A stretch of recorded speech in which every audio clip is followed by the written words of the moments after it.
भारत के सब पंथ संप्रदायों के उपदेशों में, भारत की सब भाषाओं के साहित्य निधि में, भारत के सब प्रांतों के खान पान रीति रिवाजों में कहीं ना कहीं भारत का उल्लेख है, पूरे भारत का उल्लेख है। मुझे उदाहरण देने की आवश्यकता नहीं, आप लोग जानते हैं। कारण क्या है? कारण हमने इन सारी बातों को, जो एक तरह से मानव निर्मित बातें हैं, उनके ऊपर उठकर अस्तित्व के नाते सारी दुनिया को एक संबंध से देखा। सारी दुनिया, existence is one, we are one, और एक है, यानी एक दूसरे से संबद्ध है। हमारा जो रिलेशन है वो कॉन्ट्रैक्ट नहीं है, सौदा नहीं है।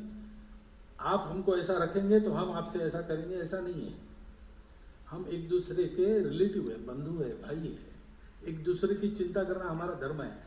आप कदाचित मेरी चिंता करने के स्थिति में नहीं रहोगे तो भी मुझे आपकी चिंता करनी है, जैसा एक कुटुंब में होता है। और इसलिए हमने इन सब बातों की चिंता की,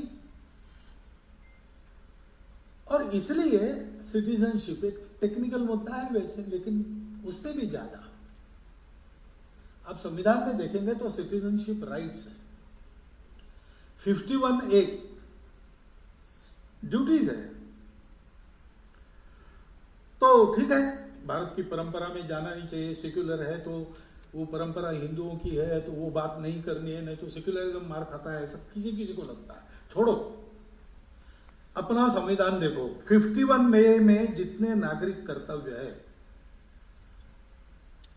इस समाज में रहकर, इस देश में रहकर, इस देश का सिटीजन बनने के बाद मुझे वो करना है, ये जिसका संकल्प है वो सिटीजन बन सकता है।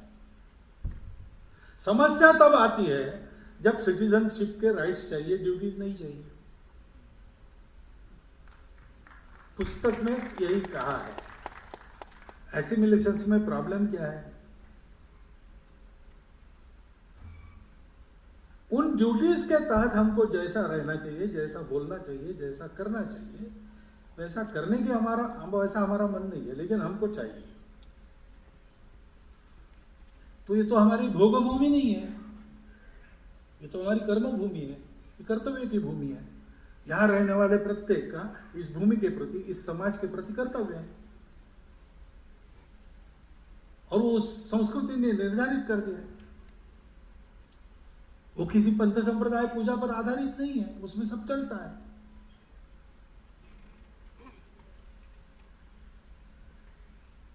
नागरिकता के पीछे कानून है, परिस्थितियां हैं, आश्वासन है, वो सब है। एक भाव है, ये भाव है, मूल ये बात है। हम सबको इसको ध्यान में रखना चाहिए। हम लोग भारत के साथ हमारा अस्तित्व है। क्यों? Not due to geopolitical conditions. इतने लंबे साहचर्य में हमने ये जो दृष्टि है उसको अपनी जीवन दृष्टि बनाया है, परंपरा से बनाया है। हम अब उससे अलग तय करके भी नहीं हो सकते, क्योंकि हमारी भाषा, हमारी परंपरा, हमारी पूजा, हमारा सब कुछ उस परंपरा में पूरा का पूरा सन गया है। उसको छोड़ के वो हो नहीं सकता। क्या महापुरुष शंकरदेव और भक्ति साहित्य को छोड़कर असमिया की कल्पना की जा सकती? ऐसा नहीं होता है। हर बात में वो काम करता है। जैसा कहा आपने मुख्यमंत्री जी ने कि संविधान भी बनाने के पीछे कोई माइंडसेट है, कोई संस्कृति है, और इसलिए उसके साथ एक रूप रहना। संविधान के 51A की सारी बातें अगर आप देखेंगे तो आपको ध्यान में आएगा कि उसमें यही कहा गया है।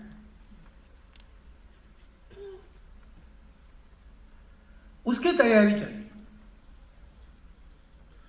फिर दूसरी बात आती है, भाव भूमि पक्की होने के बाद उसके आधार पर विचार करते हैं तो इतिहास क्या है। इस पुस्तक में उसका पूरा सब प्रमाण अत्यंत तर्कपूर्ण और सत्य वर्णन है।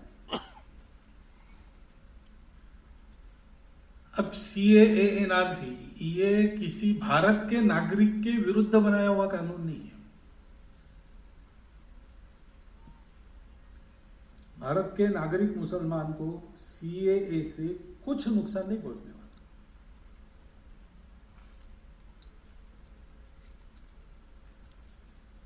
और विभाजन के बाद जो इतिहास हुआ है उसमें एक आश्वासन नेहरू लियाकत करार में दिया गया कि हम अपने देश की माइनॉरिटीज की चिंता करेंगे। हम आज तक उसका पालन कर रहे हैं, पाकिस्तान ने नहीं किया।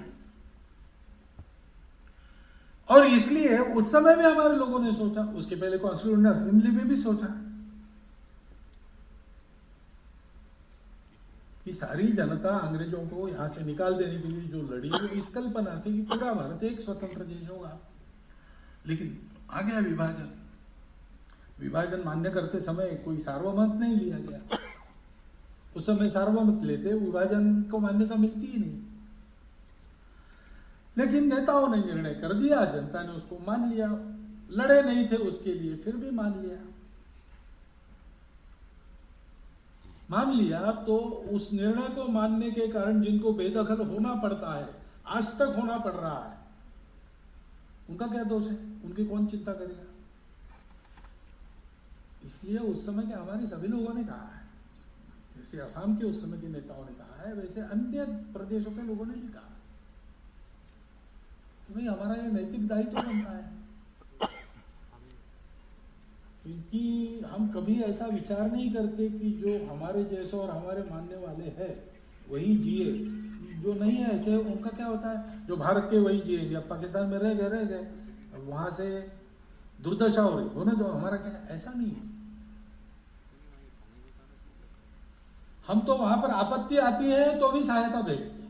आज भी हमारे जो प्रताड़ित होकर अंदर बंधु है उनकी तो बात छोड़ दो, वहां के वहां बसने वाले जो इधर नहीं आएंगे उनको भी अगर कोई आसमानी आपत्ति डराती है तो हमसे जो होती है साथ हम करते हैं पड़ोसी देशों को, कितने बार किए, वहां भी करेंगे।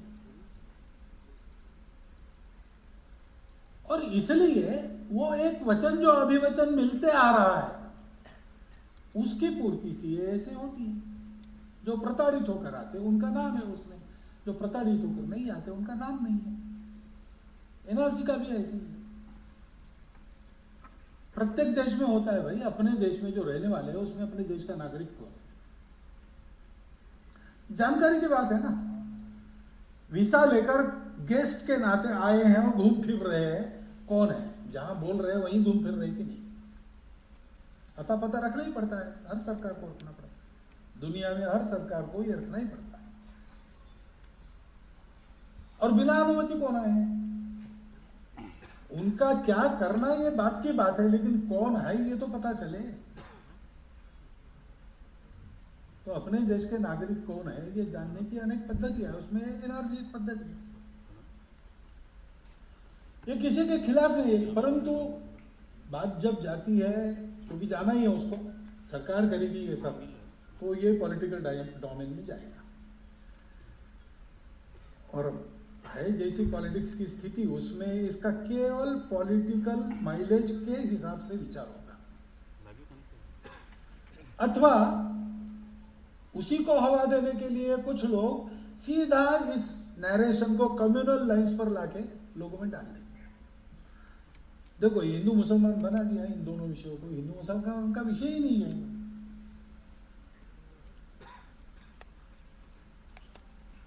राजनीतिक लाभ लेने के लिए इस प्रकार की बातें चलती है, चलो चले, अब वो फील्ड है वैसा चले। हम लोगों को ध्यान रखना चाहिए,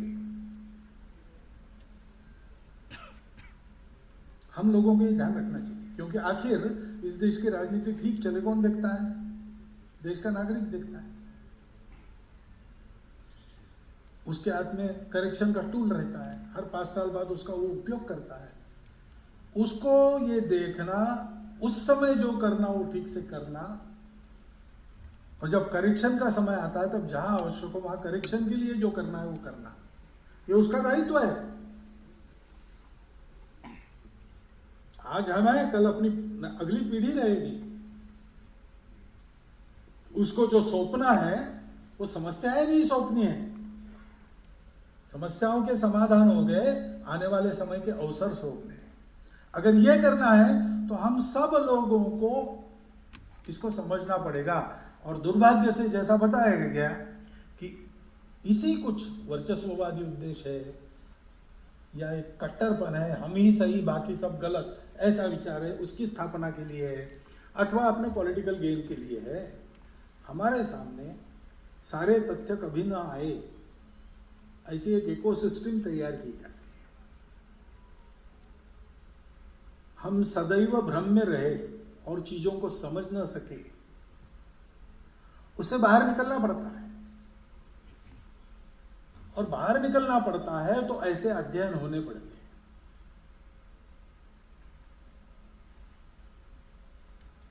ऐसे अध्ययनों का अध्ययन हमको करना पड़ता है। विषय उसकी समग्रता में, उसकी पूरे पृष्ठभूमि में, भविष्य में होने वाले उसके परिणामों के अनुमान के साथ समझना पड़ता है और फिर अपने कर्तव्य का निर्धारण करना। महंत जी के द्वारा लिखी गई जो पुस्तक है, ये पुस्तक इस प्रकार का एक गाइडलाइन बनने के लिए योग्य पुस्तक बनी है, जिसको असम की इस समस्या का अध्ययन करना है। सबके दुख को, सबकी वेदना को, सबकी कठिनाइयों को इसमें पहचाना गया है, उसका यथातथ्य अध्ययन किया गया है और जैसी जो जिस प्रमाण में है वैसी वह बात उस प्रमाण में यहां पर लिखी गई।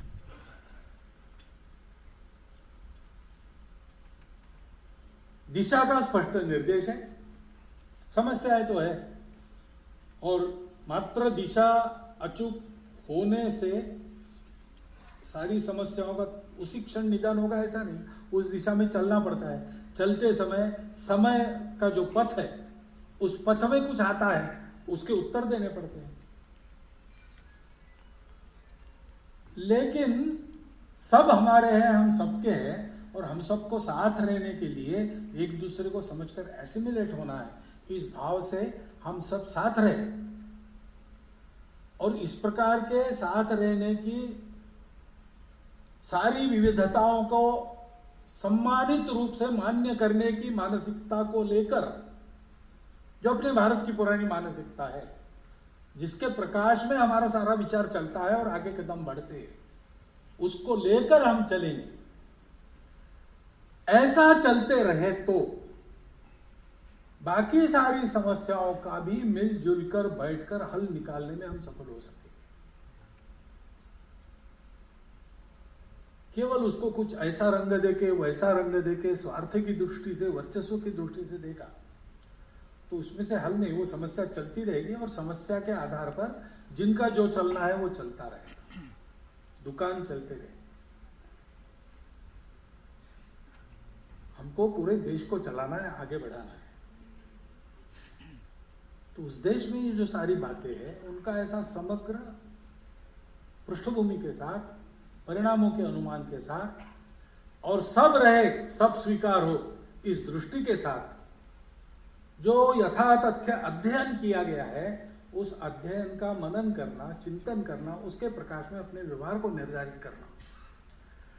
इसके लिए अत्यंत उपयुक्त अध्ययन इस पुस्तक के माध्यम से आपके सामने आया है। और इसलिए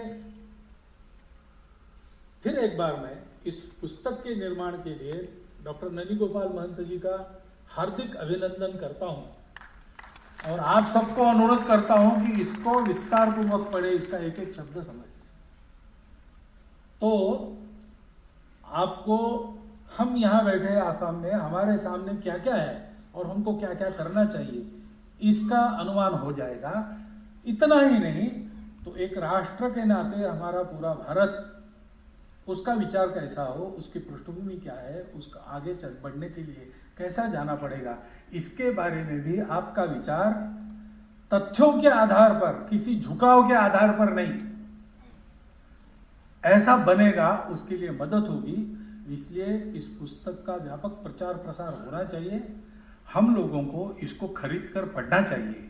ऐसा आप करें, इसका अनुरोध मैं आपको करता हूं। और मुझे यहाँ बुलाया और मुझे भी कई बातें इसमें से पता चली है, तो मेरा ज्ञानवर्धन भी हुआ है। उसके लिए आप सबका धन्यवाद करते हुए आयोजकों का धन्यवाद करते हुए मेरे 4 शब्द समाप्त करता हूं।